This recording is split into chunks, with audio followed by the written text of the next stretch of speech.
بسم الله الرحمن الرحيم. رب اشرح لي صدري ويسر لي أمري واحلل عقدة من لساني يفقهوا قولي. رضيت بالله ربا وبالإسلام دينا وبمحمد صلى الله عليه وسلم نبيا ورسولا. مولاي صل وسلم دائما أبدا على حبيبك خير الخلق كلهم، منزه عن شريك في محاسنه، فجوهر الحسن فيه غير منقسم. محمد تاج رسول الله كاتبة، محمد صادق الأقوال والكلم، محمد ذكره روح لأنفسنا، محمد شكره فرض على الأمم. رب صل وسلم دائما أبدا على حبيبك خير الخلق كلهم. يا رب بالمصطفى بلغ مقاصدنا واغفر لنا ما مضى يا واسع الكرم. إن الله وملائكته يصلون على النبي يا أيها الذين آمنوا صلوا عليه وسلموا تسليما. اس کی چاہوں کو تازہ گلاب دیتے ہیں، اہل بیوی کو وہ پھر سے شباب دیتے ہیں. پڑھ لیں درود و غفلت نہ کریں، خدا کی قسم تمہارے سلام کا وہ بھی جواب دیتے ہیں. الصلاۃ والسلام علیک یا سیدی یا رسول اللہ وعلی آلک و اصحابک یا حبیب اللہ. الصلاۃ والسلام علیک یا خاتم النبیین وعلی آلک و اصحابک یا خاتم المعصومین. اللہ جل جلالہ وعظم نوالہ وأعظم شانه وجل ذکرہ وعظم اسمہ بحمد و ثنا. حضور سرور کائنات، مفخر مولدات، زینت بزم کائنات، قائد المرسلین، خاتم النبیین، احمد مصطفیٰ حضرت محمد مصطفیٰ صلی اللہ علیہ وسلم کی بارگاہ میں حیات السلام عرض کرنے کے بعد دعا ہے کہ خاطر مزاج ہماری اس حاضری کو اپنی بارگاہ کے اندر قبول فرمائے. اور رب الجلال ہم سب کے تمام صغیرہ اور کبیرہ گناہوں کو معاف فرمائے. رب الجلال ہم سب کے مرحومین کے درجات کو بلند فرمائے. اور رب الجلال اس مقدس دن کے صدقے سے ہم سب کو دین کا فہم عطا فرمائے. رب الجلال کے فضل و توفیق سے مرتبہ رب الجلال کی بارگاہ میں حاضر ہونے کی توفیق حاصل ہوئی ہے. رب الجلال جو کچھ بھی بیان کیا جائے اور جو کچھ سنا جائے اس سب کو اپنی بارگاہ کے اندر قبول فرمائے. اور رب الجلال ہم سب کو قرآن کا سنت کا فہم عطا فرمائے. حضرات محترم، دین اسلام ایک مکمل اور جامع دین ہے کہ جس دین میں ہر چیز کو جس طرح اس کو ادائیگی کرنے کا حق تھا، اس کو ادا کرنے کا، اس کو نبھانے کا، اس دین کے اندر ہر شے کی رہنمائی ہوتی ہے. رب الجلال کے محبوب صلی اللہ علیہ وسلم نے قرآن پاک کے بعد اپنے فرامین سے دین کو جو واضح کیا اور سنت کو جو ہم تک پہنچایا، اور صحابہ کرام علیہ رضوان سے لے کر آج تک جو ہم تک یہ دین پہنچ رہا ہے، تو اس زمان کے اندر ہمارے لیے ہر قسم کی سہولت موجود ہے.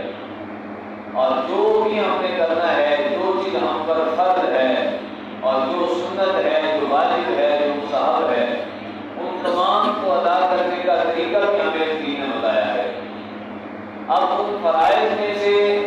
جو سب سے اہم فرض ہے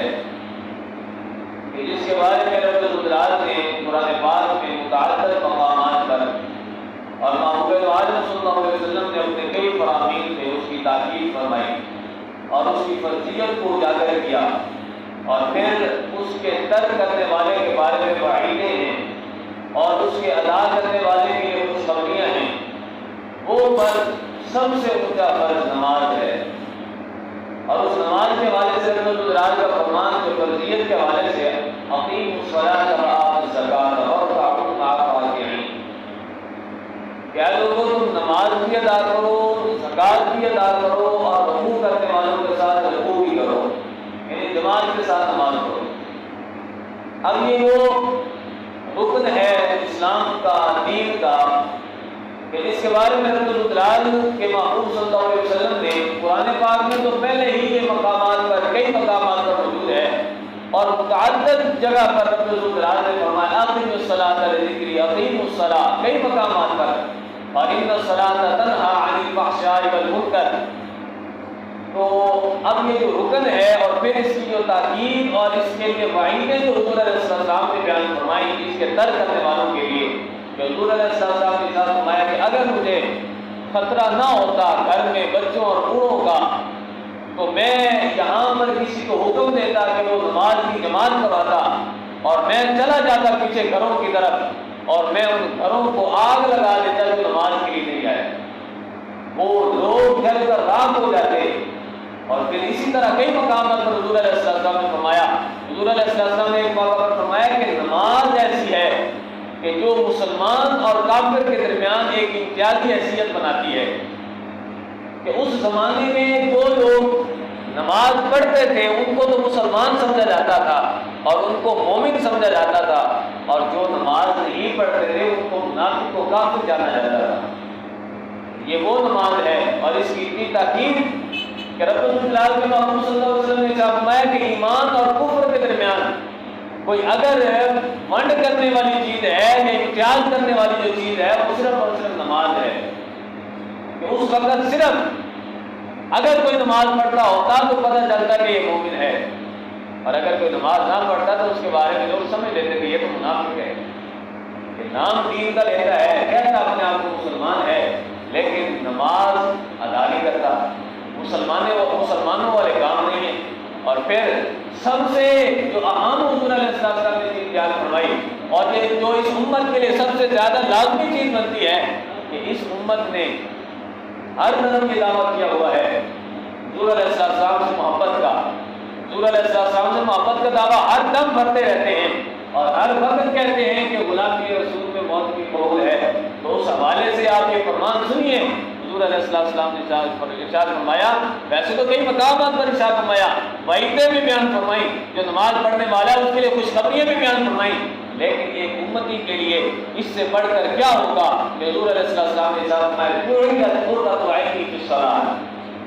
کہ میری آنکھوں کی ٹھنڈک نماز میں ہے۔ تو اب ایک امتی جو حضور علیہ السلام سے محبت بھی کرتا ہو اور حضور علیہ السلام کو محبوب بھی رکھتا ہو، چاہے جو موقع ہو حضور علیہ السلام سے محبت اور حضور علیہ السلام کی غلامی کا نعرہ بھی ہوتا ہے۔ ربیع الاول میں آپ دیکھتے ہیں، یہ اس کے علاوہ کئی مقامات پر محافل میں آپ دیکھیں نعرے بلند بلند کہ غلامی رسول میں موت بھی قبول ہے، اور وہی حضور علیہ السلام، وہی رسول علیہ السلام جنہوں نے ارشاد میں جعلت قرۃ عینی فی الصلاۃ، کہ میری آنکھوں کی ٹھنڈک نماز میں رکھی گئی۔ تو جس محبوب کی آنکھوں کی ٹھنڈک نماز میں ہے، تو اب ایک امتی سوچتا نہیں نماز چھوڑتے وقت کہ جس سے مجھے محبت ہے یا جس سے محبت کا میں دعویٰ کرتا ہوں اور میرے بڑے بڑے نعرے ہوتے ہیں کہ میں ان سے محبت کرتا ہوں، جب ان کی ٹھنڈک آنکھوں کی ٹھنڈک نماز میں ہے تو میں اگر چھوڑوں گا تو کیا میں حضور علیہ السلام کو ٹھنڈک بول رہا ہوں؟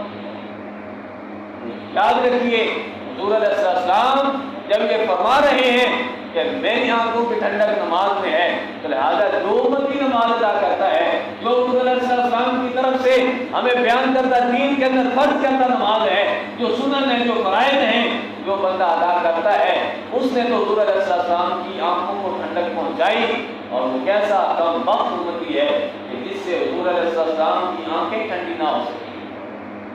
اور حضور علیہ السلام نے ایک موقع پر ارشاد فرمایا، حضور نے فرمایا کہ مجھے پتہ ہے،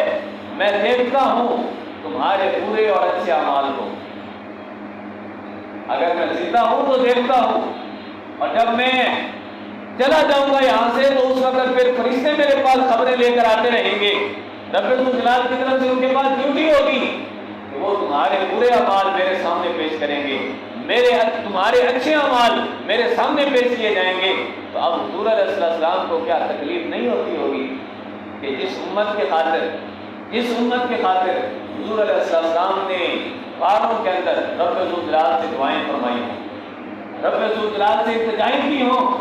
اور جس امت کے خاطر حضور علیہ السلام پیدا ہوئے تو حضور علیہ السلام فرمائے ربی حب لی امتی، اور حضور علیہ السلام کا وصال ہو تو اس وقت حضور فرمائے ربی حب لی امتی، حضور علیہ السلام میں راز پر جائیں تو اس وقت فرمائے کہ ربی حب لی امتی، اے میرے رب میری امت کے معاملے میں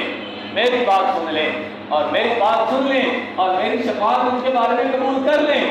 یہ کیسی بے وفا امت ہے کہ حضور فرمائے کہ میری آنکھوں کی ٹھنڈک نماز میں ہے، اور یہ ایسے لوگ ہیں کہ جب اذان آتی ہے کسی کو کوئی پتہ نہیں کہ نماز اس نے ادا کرنی ہے، کسی کو کوئی پتہ نہیں کہ اذان۔ اب دیکھیں یہ ہمارا معاشرہ ہے کہ اب اگر ایک مرتبہ اذان آتی ہے تو ایک مرتبہ اذان آنے کے بعد لوگ مسجد میں جمع نہیں ہوتے، لیکن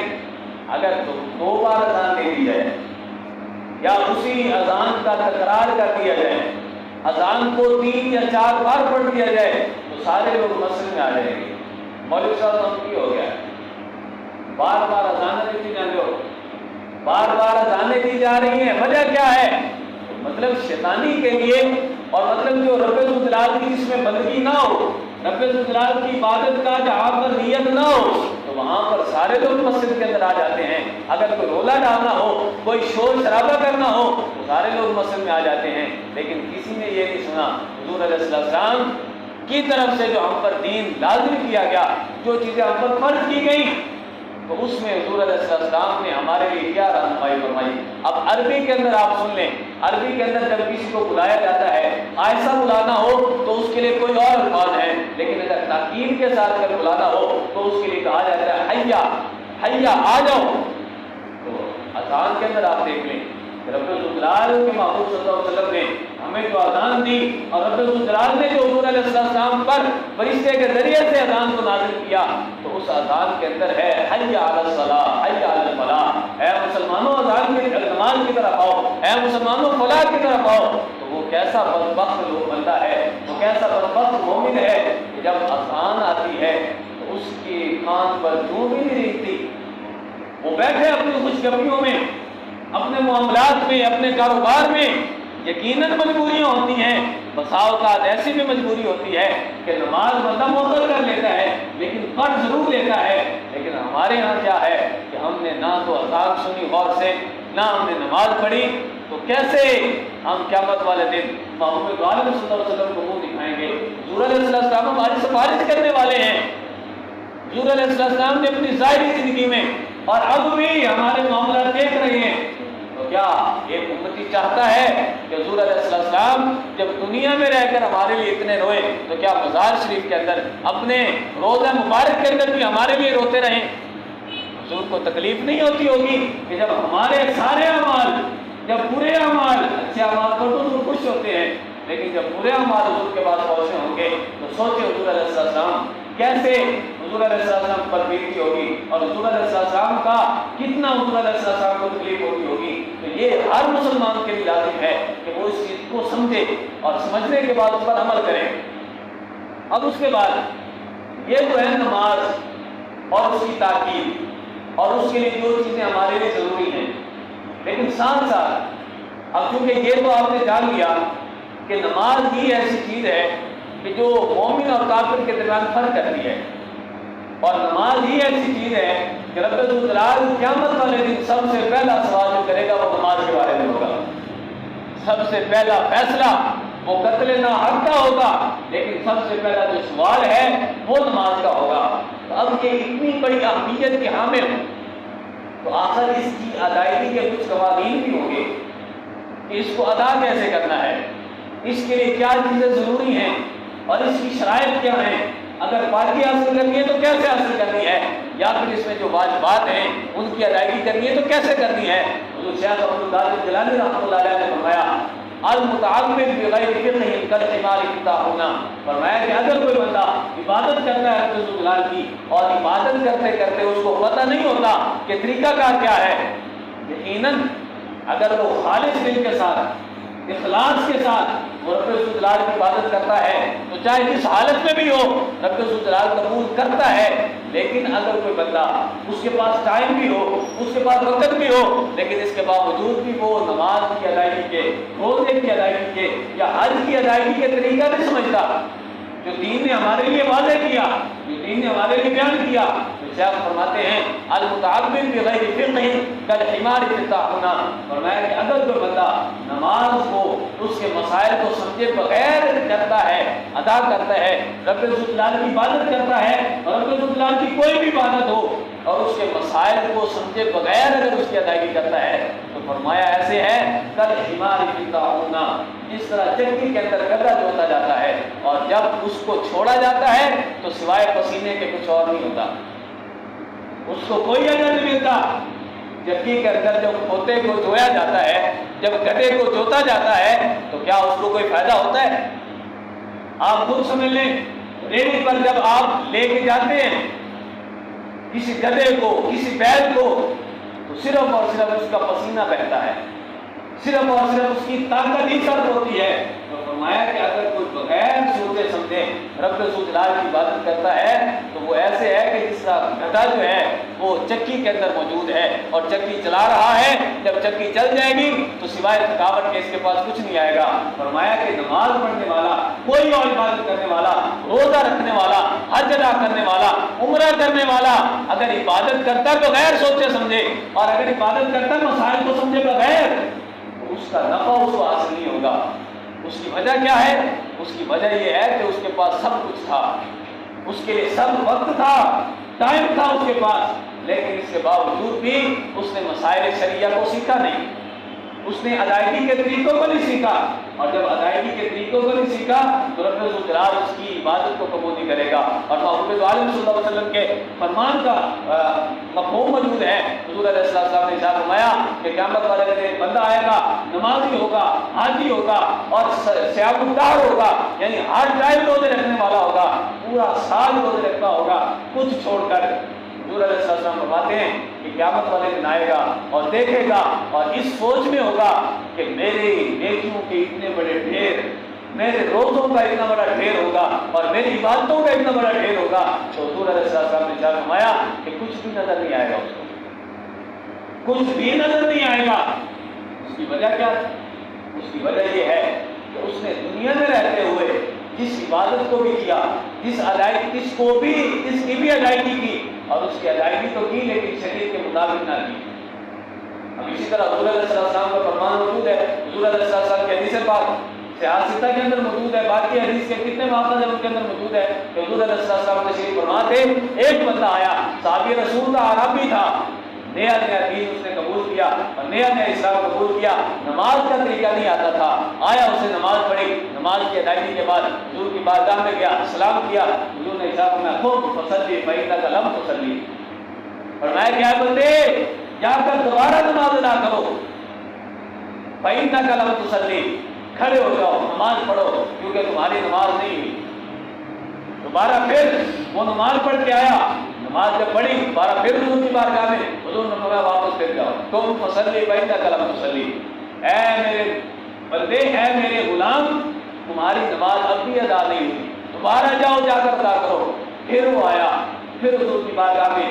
بیٹھا، حضور علیہ السلام نے فرمایا قم فصلی فإنک لم تصلی، اے میرے غلام پھر بھی تیری نماز ادا نہیں ہوئی۔ تو وہ کہنے لگا، عرض کرنے لگا، یا رسول اللہ صلی اللہ علیہ وسلم اگر میری نماز ادا نہیں ہوئی تو مجھے طریقہ ہی ساتھ نماز کیے، کیا طریقہ ہے اس نماز کا؟ تو حضور علیہ السلام نے پھر اس کو مکمل طریقہ بتایا، اور طریقہ بتانے کے اندر جو واضح چیزیں تھیں اور جو ہمارے لیے سمجھنے کی ضرورت ہے دین کے لیے، وہ میں آج آپ کے سامنے انشاءاللہ مختصر بیان کروں گا۔ اس کے اندر حضور علیہ السلام نے اس اپنے غلام کو اور اپنے ایمان لانے والے بندے کو حضور علیہ السلام نے جو ارشاد فرمایا، اس کے اندر تعلیل ارکان بھی تھی، سجدے کا طریقہ بھی تھا، رکوع کا طریقہ بھی تھا، اور کیسے کھڑا ہونا ہے، کیسے قرات کرنی ہے، اور کیسے تم نے رکوع کرنا ہے، سجدہ کرنا ہے، اور کیسے تحیات میں بیٹھنا ہے۔ تو حضور علیہ السلام نے سب چیزوں کو بیان کیا اور فرمایا کہ اب جب تم نماز پڑھو گے تو اس کے بعد ہی تمہاری نماز ادا ہوگی۔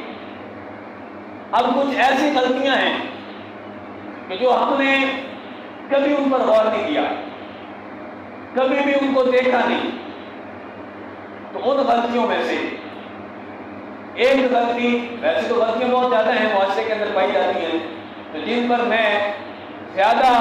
دیکھتا ہوں کہ جو زیادہ غلطی پائی جاتی ہے تو وہ ان غلطیوں میں سے ایک غلطی ہے کہ نماز کے اندر جو ہم سجدہ کرتے ہیں تو سجدے کا جو طریقہ شریعت نے ہمیں بتایا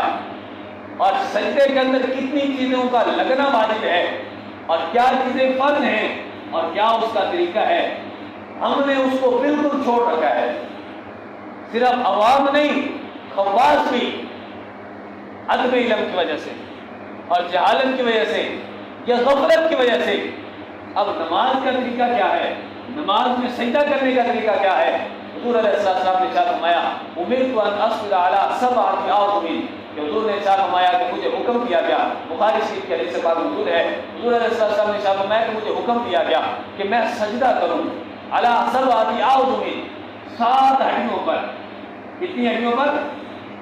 7 ہڈیوں پر۔ حضور علیہ السلام نے پھر اشارہ فرمایا، حضور علیہ السلام نے اشارہ فرمایا 2 ہاتھ،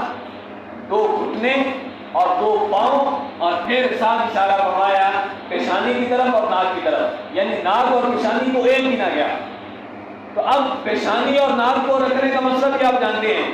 کہ آپ نے پیشانی کو ایسے رکھنا ہے، ناک کو زمین پر ایسے رکھنا ہے کہ زمین کی جو سختی ہے وہ آپ کی پیشانی کو بھی محسوس ہو اور آپ کے ناک کو بھی محسوس ہو، اور آپ نے ہاتھوں کو کہاں رکھنا ہے یہ بھی آپ کو طریقہ معلوم ہوگا، یعنی نہ تو آگے رکھنا ہے اور نہ ہی پیچھے رکھنا ہے، بلکہ بالکل درمیان اس کے مابین یا پھر چہرے کے برابر۔ لیکن ایک تو زیادہ غلطی ہے اور وہ ہے نماز میں سجدے میں انگلیوں کا طریقہ، کہ نماز میں سجدہ کرتے وقت آپ نے جب زمین پر پاؤں کو لگانا ہے تو کتنی چیزیں ضروری ہیں، کیا چیز واجب ہے اور کیا فرض ہے، تو اس میں 7 چیزیں تو زمین پر لگنی ضروری ہیں، اور پاؤں کیونکہ دونوں پاؤں کا ذکر آیا تو اس میں فقہاء نے فرمایا کہ ہر دونوں پاؤں میں سے ایک پاؤں کی ایک انگلی کا لگنا فرض ہے، وہ چاہے آپ کا انگوٹھا ہو چاہے کوئی اور انگلی ہو، یعنی ایک انگلی کا لگنا کیا ہے، فرض ہے، ایک انگلی کا لگنا کیا ہے۔ اب اس میں یہ بھی غلط فہمی دور ہو جائے کہ ایک کا لگنا جب فرض ہے تو بعض لوگ نماز میں یہ سمجھتے ہیں کہ نماز ادا کرتے وقت یعنی اگر 7 جگہ پڑی ہو تو 7 ہونا پڑ جائے، تو وہ سمجھتے ہیں کہ شاید ہم نے جب انگوٹھا سائڈ پر کر لیا، پاؤں یہاں سے اٹھا لیا تو شاید ہماری نماز ختم ہو جائے گی، ایسے ہے نا، غلط فہمی پائی جاتی ہے۔ لیکن اس کے حوالے سے بالکل یہ غلط فہمی ہے، ہم نے جب نماز کو ادا کرنا ہے تو نماز میں سجدے میں ایک انگلی کا لگنا فرض ہے، کسی ایک انگلی کا لگنا فرض ہے، اور 3 انگلیوں کا لگنا واجب ہے، ہر پاؤں کی 3 انگلیاں۔ اب ہر پاؤں کی 3 انگلیاں لوگ لگا تو لیتے ہیں، لیکن لگانی کیسی ہے، لگانا ان کا پیٹ ہے، ایک ہے یہ کنارے کہ آپ صرف اور صرف کنارے لگائیں، صرف اور صرف جب آپ سجدہ کریں تو پاؤں آپ کے قالین کے ساتھ یا زمین کے ساتھ ٹچ ہو، یہ طریقہ نہیں، بلکہ طریقہ کیا ہے، طریقہ یہ ہے کہ آپ کے پاؤں اس طرح پاؤں کی انگلیوں کا پیٹ زمین سے لگا ہو اور آپ کی پاؤں کی انگلیاں کم از کم 3 کم از کم کتنی، بولو تو صحیح، 3 لگنا واجب ہے، اور ان کا چہرہ جو ہے وہ قبلہ کی طرف ہو، ان کا چہرہ جب قبلہ کی طرف ہوگا تو اس وقت ہی ہمارا واجب ادا ہوگا، اور اگر ہم نے اس واجب کو چھوڑ دیا تو واجب چھوٹ جائے، نماز کی فرضیت ادا ہو جاتی ہے لیکن نماز ناقص رہ جاتی ہے، نماز مطلوب تحریمی واجب الاحاطہ ہوتی ہے۔ تو اس حوالے سے اب یہ بھی ہم یہ سمجھ سکتے ہیں کہ جو نوجوان ہیں یا جو چھوٹے بچے ہیں یا پھر کچھ جن کی عادت تھی پہلے نماز کی، اب بھی نماز پڑھتے ہیں، شروع سے نماز پڑھتے ہیں، ان کو تو یہ کرنا آ جائے گا، ان کی انگلیاں بھی لگ جائیں گی، لیکن وہ لوگ جو دیہاتی ہیں، دیہاتی تو آپ سب ہوں گے، کام کاج بھی کرتے ہوں گے، لیکن مراد یہ ہے کہ کام کاج کرنے والے یا پھر پہلے اس طرح عادت نہ تھی اور بالکل اب پاؤں لگتا نہیں ہے، پاؤں کی انگلیوں کا پیٹ لگتا نہیں ہے، تو ان کے لیے کیا حکم ہے؟ ان کے لیے ایک تو حکم یہ ہے، ایک وہ بندہ ہے کہ جو شرعی طور پر معذور ہے، کیونکہ شریعت نے ہمیں ہر چیز کے اندر سہولت دی ہے، ادائیگی ضروری ہے، لیکن شریعت نے کہا کہ اگر تم سے ادائیگی نہیں ہو سکتی، نماز کے بارے میں رسول اللہ کے محمد صلی اللہ علیہ وسلم نے ارشاد فرمایا کہ اگر تم نماز کھڑے ہو کر نہیں پڑھ سکتے تو بیٹھ کر پڑھو، بیٹھ کر نہیں پڑھ سکتے تو لیٹ کر پڑھو، اگر لیٹ کر بھی نہیں پڑھ سکتے تو اشاروں کے ساتھ پڑھو، لیکن پڑھنی ضرور ہے، ساکت کسی صورت میں نہیں ہوگی۔ تو اب اس کے حوالے سے بھی یہی حکم ہے کہ اگر تمہارے پاؤں کی انگلیاں نہیں لگتی، اگر نہیں لگتی، مثال کے طور پر کوئی ایسا کوئی مسئلہ ہے، کوئی فیکٹ ہے کہ جس کی وجہ سے آپ کی پاؤں کی انگلیاں نہیں لگ سکتی، اور پھر اگر آپ مجبور ہو کر بھی جتنی مرضی کوشش کر لیں اور کوشش کے باوجود بھی نہیں لگتی اور آپ کوشش کرنا چھوڑتے نہیں، تو پھر تو آپ معذور ہیں شرعی طور پر، یعنی جس کو شریعت نے معاف کیا ہے۔ لیکن اس کا مطلب یہ نہیں کہ ایک مرتبہ آپ نے کوشش کی اور آپ نے کہا کہ نہیں لگتی اور دوسری بار آپ نے کوشش ہی ترک کر دی، تو جس نماز میں آپ نے کوشش کی لیکن کوشش کے باوجود آپ کی انگلیاں نہ لگیں تو وہ تو نماز آپ کی ادا ہو گئی، لیکن جس میں آپ نے کوشش ہی نہیں کی کود کر یا جان بوجھ کر، تو اس میں واجب چھوٹ گیا، اور جب واجب چھوٹ جائے تو نماز مقروءہ تحریمی ہوتی ہے، واجب الادا ہوتی ہے۔ تو یہ وہ مسئلہ ہے کہ جو ہمیں خواص کو بھی بتانا ضروری ہے اور عوام کو بھی بتانا ضروری ہے۔ تو لہٰذا جب آپ سجدہ کریں گے تو سجدے میں طریقہ کیا ہونا چاہیے؟ سجدے میں پاؤں کی جو انگلیاں ہیں وہ سیدھا کس کی طرف ہوں؟ قبلہ کی طرف، ایک انگلی کا لگنا فرض، تین انگلیوں کا لگنا واجب، اور پانچوں یعنی ہر پاؤں کی 5 اور دونوں پاؤں کی 10 انگلیاں ان کا لگنا سنت ہے،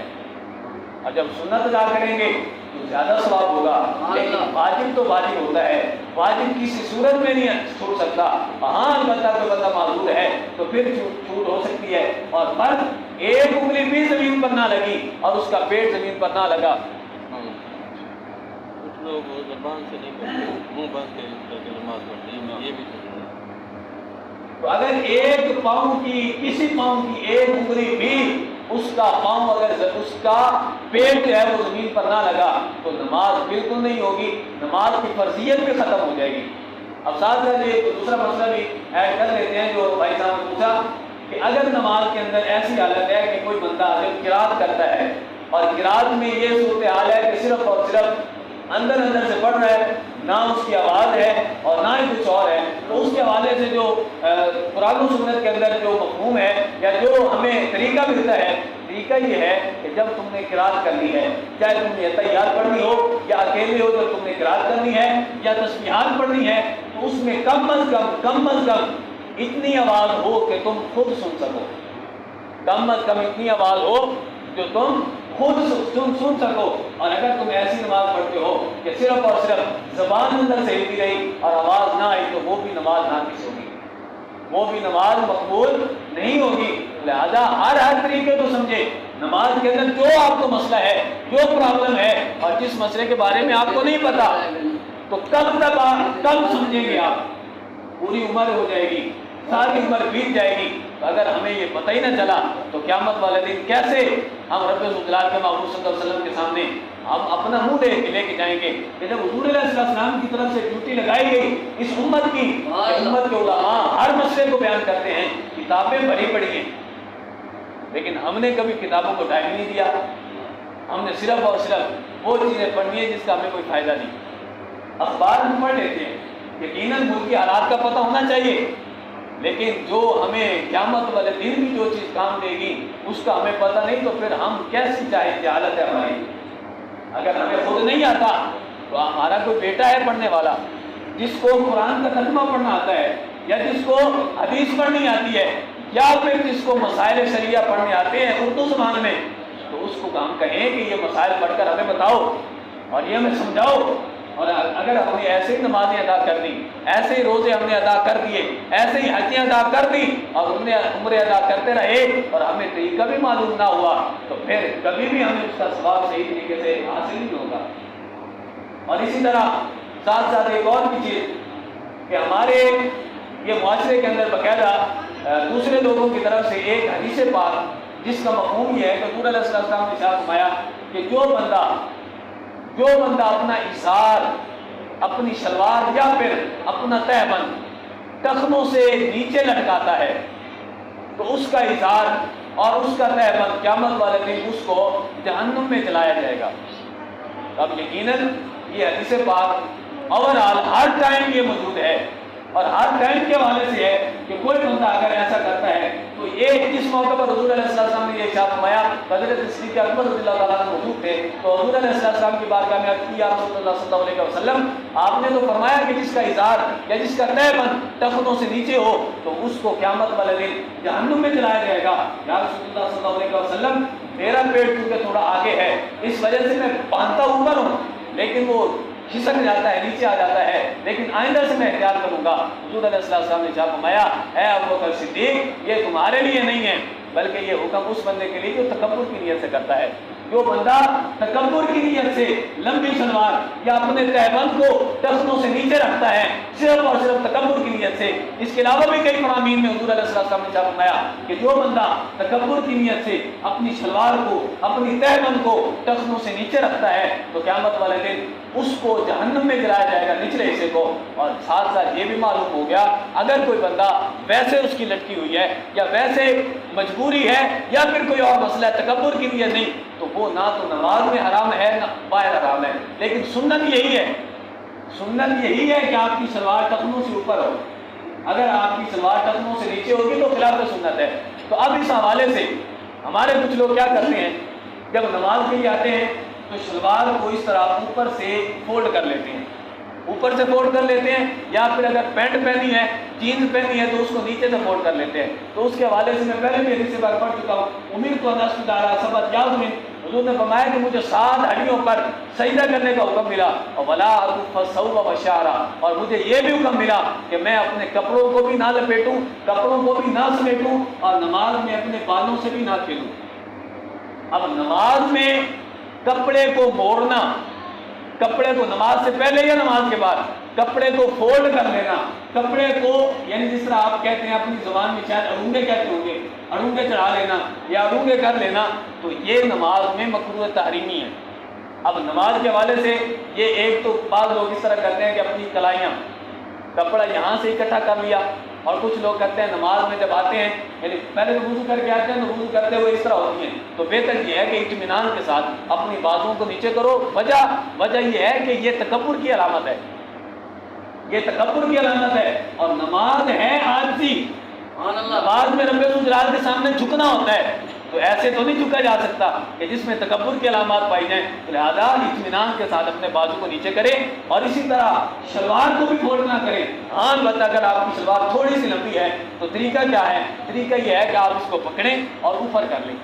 جہاں تک ہو سکتی ہے، لیکن اس کے بعد اگر نیچے رہ جاتی ہے بہتر تو یہی ہے کہ درزی کو کہیں کہ شلوار ایسی ہو کہ جو پوری آ جائے، لیکن اگر آپ کی شلوار لمبی بھی ہے تو اوپر سے فولڈ کرنے کی ضرورت نہیں ہے، اوپر سے اکٹھا کرنے کی ضرورت نہیں ہے۔ کیوں؟ اس کی وجہ یہ ہے کہ اگر نماز کے باہر ہو بندہ یا نماز کے اندر ہو، سنت ہر وقت یہی ہے کہ پاؤں کے ٹخنوں سے اوپر ہی ہو شلوار، لیکن نماز میں اگر کوئی ٹخنوں سے اوپر کرنے کے لیے اوپر سے فولڈ کر لیتا ہے تو یہ مکروہ تحریمی ہے، جس کی وجہ سے نماز ناقص رہ جاتی ہے۔ اور ساتھ ساتھ دوسری بات، آخری بات جو میں ہر جمعہ پر بھی عرض کرتا ہوں، اشارتاً بھی اور صراحتاً بھی میں نے کئی بار عرض کیا ہے کہ خطبہ جمعہ جو ہے یہ واجب ہے، جمعے کا خطبہ سننا واجب ہے، اور اس واجب کی ادائیگی کے لیے ہمارے اندر کتنی سستی ہے، سستی ہے کہ نہیں ہے؟ آپ بھی اس بات کو مانتے ہیں نا؟ تو جب ہم نے فرضی نماز کے لیے بھی ہم نے اکٹھا ہونا ہے، آگے ہم نے صفوں کو درست کرنا ہے، تو بہتر نہیں ہے کہ بندہ خطبہ سے پہلے یا خطبہ کے وقت جیسے مولوی صاحب کھڑے ہو خطبہ کے لیے تو فوراً ہی اپنی صفوں کو درست کر لیں، اور خطبہ کے درمیان بات کرنا تو بالکل جائز نہیں، اور یہ بھی جائز نہیں کہ حضور علیہ السلام نے ارشاد فرمایا کہ اگر کوئی بندہ کسی ساتھ والے کو یہ بھی کہہ دینا کہ خاموش ہو جا، حضور نے فرمایا فقط لغوتا، اس نے بھی ایک فضول بات کی ہے۔ تو لہٰذا بار بار آپ سے یہی اپیل کی جاتی ہے، شاید آپ سمجھتے نہیں یا سمجھتے ہیں اور بات کو نکال دیتے ہیں، یقیناً آپ سمجھدار ہیں کہ یہ بہتر نہیں ہے بار بار بندہ صراحت بھی کہے اور اشارت بھی کہے، لیکن آپ اس بات کو نہ سمجھے تو یقیناً ہمارے لیے یہ باعث فکر ہے بات۔ اور آپ سب کو میں دوبارہ پھر عرض کرتا ہوں، التماس ہے یہ کہ جب آپ خطبہ سنیں تو خطبہ بالکل خاموشی کے ساتھ، خطبہ کے اندر کوئی بھی ایسا فعل، یعنی جو چیزیں نماز میں حرام ہیں، جو چیزیں نماز میں ناجائز ہیں، وہی چیزیں خطبہ میں بھی ناجائز ہیں۔ خطبہ میں کھانا پینا نہیں کر سکتے، بات نہیں کر سکتے، کچھ بھی نہیں کر سکتے، تو صرف اور صرف خطبہ کو سنا جائے اور ادب کے ساتھ بیٹھا جائے اور سب کو پہلے درست کر لیا جائے، تاکہ نماز کی جماعت جب کھڑی ہو تو اس وقت کسی قسم کی پرابلم نہ ہو، کوئی دقت نہ